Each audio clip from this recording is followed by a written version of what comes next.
my Leetcode solving section. So this problem is very easy, called 1 to 95. Find numbers with even number of digits.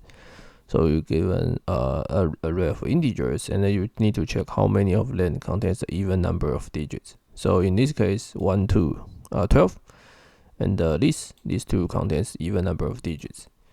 So this is only this 1771 because it contains 4 digits, so it's even number. So you return 1.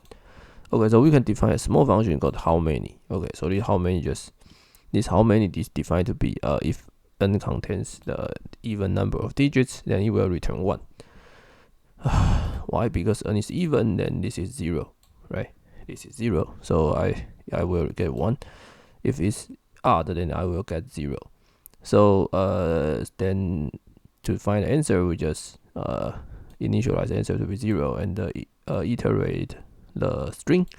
Iterate the array, and then we just add how many, because this function is defined to be if it contains the even digits, then you get 1, else you get 0. Okay, so that's it. Okay, so I will see you guys in the next other videos, and be sure to subscribe to my channel. Thanks.